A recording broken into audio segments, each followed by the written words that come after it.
Et avec nous, un super passionné des séries télé, Alain Carazé. Alain, bonjour. Bonjour Damned, Alain. je suis fait. Bonjour Laurent, bonjour Céline. Alors, votre choix ce dimanche. Eh bien, sur TF1, le mardi soir en prime time, on nous propose Superman et Lois.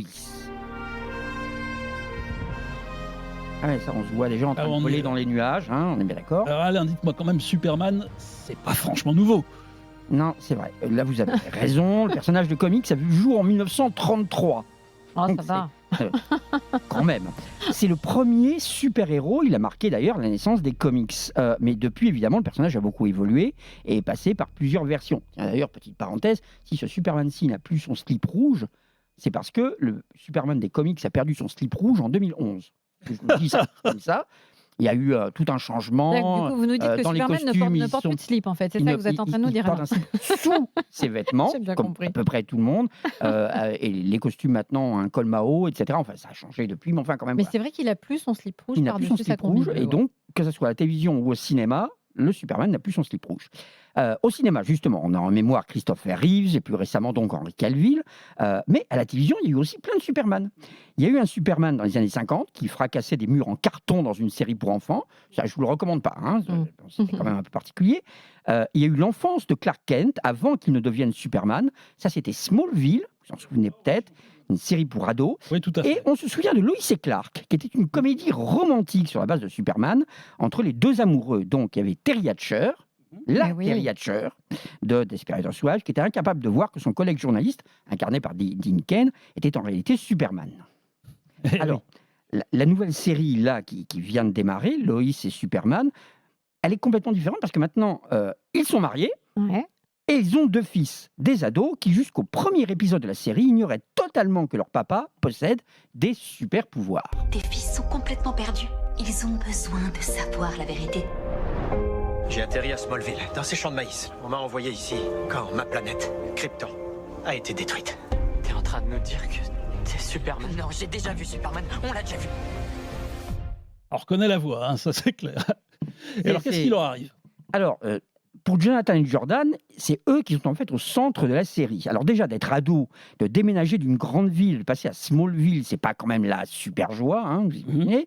Mais quand on découvre qu'on a du sang extraterrestre et que l'un des deux ados va même jusqu'à développer les pouvoirs de papa, là, c'est carrément source d'angoisse et de conflit. Alors bien sûr, dans cette série, il y a les super exploits, les super méchants, les menaces galactiques, il y a Luthor, il y a Morgan Edge, mais c'est surtout une histoire de famille avec des parents totalement dépassés par leurs enfants, des enfants qui se cherchent. Il y en a un qui est plutôt du style Ils ont équipe quel de âge, là, foot. les ados dans Oh, la série 15-16 ans, quoi. D'accord. Il y en a un qui est plutôt équipe de foot et il y en a une autre qui est plutôt je vais voir le psy parce que je me sens pas bien. Et puis, en plus, il y a quand même Tyler Hoechlin qui fait un Superman, un Clark Kent absolument parfait. C'est un acteur remarquable dans le rôle. Et les progrès considérables des effets spéciaux rendent crédibles tous les super combats et les super sauvetages de Superman. Bref, c'est plutôt une très bonne version de Superman avec, on va dire, un twist un peu nouveau puisque c'est Ouais, plus c'est vrai, ça basé donne sur envie. les ados, quoi. Ouais, ça donne envie en tout cas. Et donc, c'est sur TF1 que ces nouvelles aventures de Superman, de sa femme et de ses deux enfants sont proposées. Alors, plus pour très longtemps. La Pourquoi saison 1 s'arrête le 9 août prochain. Il faudra être patient pour On peut la la voir en suivante. replay, non, peut-être C'est sur cette tôt, tout à fait. Et le 9 août, TF1, parce que ça marche pas des tonnes sur TF1. Donc, il balance tous les épisodes qui restent de la saison 1, qui sera jusqu'à 1h du matin, le 9 août. Oula, Et oui, voilà, voilà. Donc, on il faut réveille avoir un des peu tout super ça. pouvoirs On les pour se maintenir Mais éveillé. il y a Exactement des ça. séries qui ne fonctionnent pas sur TF1 qui ensuite fonctionnent très bien sur d'autres plateformes. Totalement. Ça ne veut pas dire que la série est Ouais. mauvaise, sinon je vous en aurais pas parlé. Il y en La a eu série est une très bonne, manifeste, en l'occurrence. mais que j'ai absolument. regardé, Et quelquefois, sur, ce n'est pas son public. Donc voilà. Exactement. Mais je vous conseille vraiment de regarder cette nouvelle version de Superman qui est très originale et qui, pour tous les amateurs de comics comme moi, est peut-être une des meilleures versions de Superman à la télévision. Alors moi, je suis pas hyper fan de Superman, mais la version avec les ados, ça me donne envie, justement, ce regard un petit N'est-ce peu pas, nouveau. hein Mais oui. Et on a un message aussi de David. Enfin, il nous a appelé au 3216 pour nous conseiller une série. Blackbird. Alors oui, D'après je me suis une histoire renseigné vraie. quand même Oui, depuis oui, un oui. peu parce que comprenez qu'aux États-Unis, il y a 514 séries par an, donc je ne peux pas Énorme. tout voir.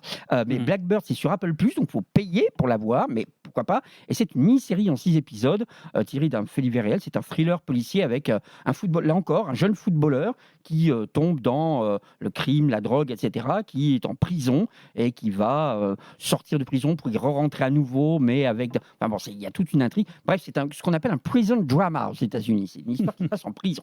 Voilà. Merci Alain, et on vous retrouve cette chronique en podcast sur l'appli RMC.